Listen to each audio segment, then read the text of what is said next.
Welcome to the second episode of The Gift of the Jab, a short podcast series in which we talk to key members of the UK Vaccine Task Force about what it was like to be part of the biggest, most complex vaccination programme in UK history. Last week, we discussed how the Vaccine Task Force came to be, how we got involved, and how our roles changed throughout our time in this surreal, exciting, and fast-paced environment. This time, we'll take a closer look at how what seems an almost impossible dream became a reality, with the help of everything from cats to, yes, Christmas carols. Adjusting to this work, not that we ever truly got used to it, wasn't just about dealing with lots of new information and a constantly changing national and international picture. It was also about people. Working with such a variety of stakeholders and ways of doing things is exhilarating, but it can be exhausting too. Darius Hughes was head of Vaccines Business Unit for the UK and Ireland at Pfizer at the time. He now works for Moderna. He tells us how we cut through the differences of background and approach to get things done at pace when it really mattered. No one had done this before. No one had launched a vaccine in such short time. No one had got the level of uptake that we had in the initial few months.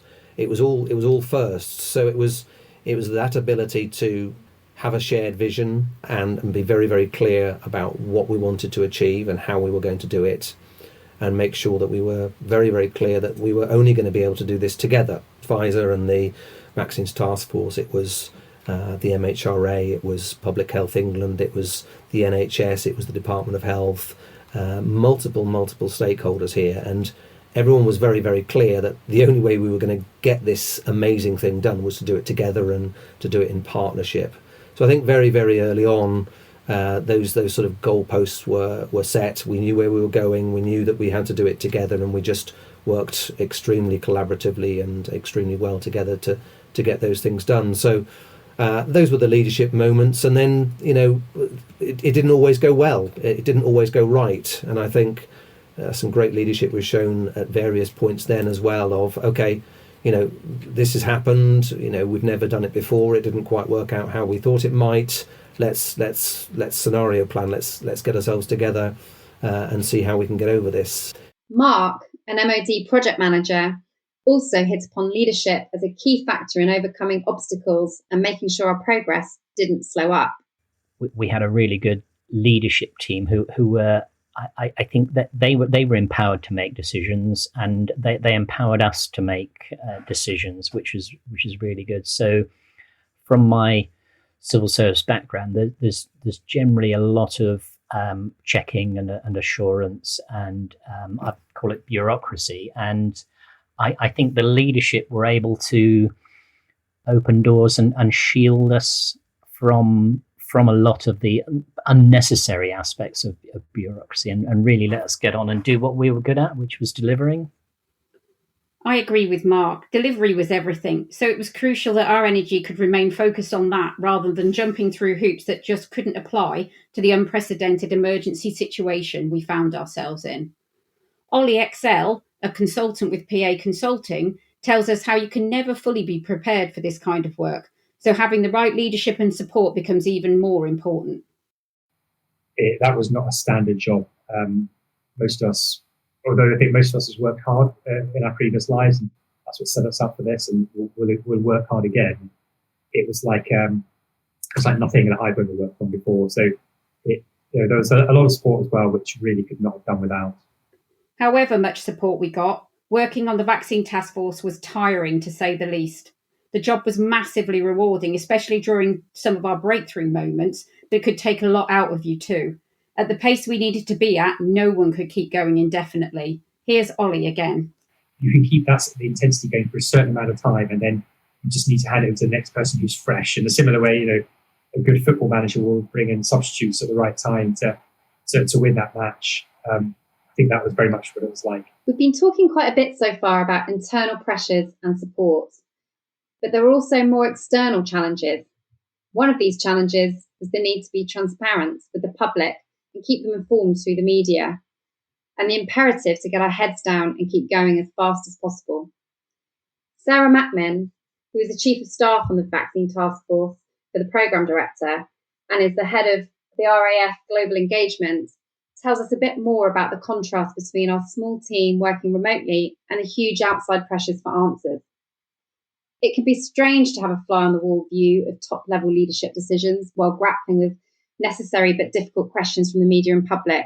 Here's Sarah. Oh my gosh, fly on the wall, as you say, to hear and see the discussions at the very top, as they grappled with something that we as a world had never really grappled with before, and doing it at such pace. It was quite incredible. So first of all, I think we were working remotely. And so much of doing things like this at pace is all about the relationships. And that relationship was all happening, and building that relationship and the trust was all happening sort of virtually and remotely. Another really big challenge for them, so when you want to build a team, we're so used to doing it face to face, and they weren't. So that's that relationship building, and the relationship with the suppliers, the relationship with other government departments, the relationships with the commercials, the legal decision makers, helping set these contracts up so quickly, but so properly and correctly at the same time. I think another one that I saw in my time, I was there from November to end of April, so arrived just before the news really started to sink in that we were actually going to get a vaccine that worked for the UK, and it could be this side of Christmas. Oh my gosh, how exciting. But over that 6 months, what else did I see? I saw, in terms of their challenges, I would say the demand for information across government, the public, the media demand, quite reasonably and understandably, was focused back in on the vaccine task force for, well, when are we going to get it? How much are we going to get? What's happening now? What's changing? What can we expect? And these leaders were having to service that demand for key information that was helping the government determine its policy for vaccinations, and as we moved into the variants, how they cope with that. But at the same time, exactly the same people that were being asked on to provide this information. It was really important that we provided the correct, accurate information, because otherwise you're going to lead to the wrong expectations or decisions for the country. But at the same time, that information was being held by the really quite small teams whose priority and focus was on working to get these vaccines into this country, working with our suppliers, working with the supply chain, to make sure we got the vaccines. And then you were diverting them, calling them up going, so what's happening now? And has there been a change? And what are the numbers? And you're like, oh, whoa, just let them get on with their job. But we had to deliver. But we also, it was quite right that we had to answer those questions, and we had to help the government do a bit of prediction, if you like, because the vaccines were coming out. When they did started to flow, they were coming out, and there was no sitting on the shelves. So if you speak to any pharmaceutical, as I now know, I know a lot more than I did about this. If you talk to, I think, most of the medical professions and people, and a lot of supply chain experts, you're used to having stocks that you can draw on, stocks on the shelf to ease out any ebbs and flows in demand. There was no stock. This was coming out and going straight out. Information sharing could be really difficult. We worked on things we might not be able to tell our friends or families about, and sometimes not even our colleagues. Tessa, did you find leadership was affected by this need to keep some things to ourselves for periods at a time? I think through necessity, there were times when information couldn't be shared, both internally and externally, which from a leadership perspective is really challenging, especially when part of my role was communication and joining up the dots with external partners. I think in the main, the leadership was spot on and worked really well. When things needed to be on a need-to-know basis, sometimes that was a really challenging environment to work within, as there was already enough challenge and enough ambiguity trying to keep up with everything. If there were bits of information unknown, it could lead to distrust, especially when I was having to manage relationships with deployment partners. I liked the fact that the leadership style was flat. This was really empowering and it was decisive. And to be honest, I think that's exactly what it needed to be. We needed that structure and we really needed clear directives.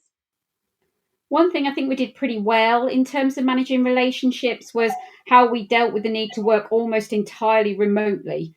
I think the fact that this works so well is a testament to the strength of the team and our shared purpose.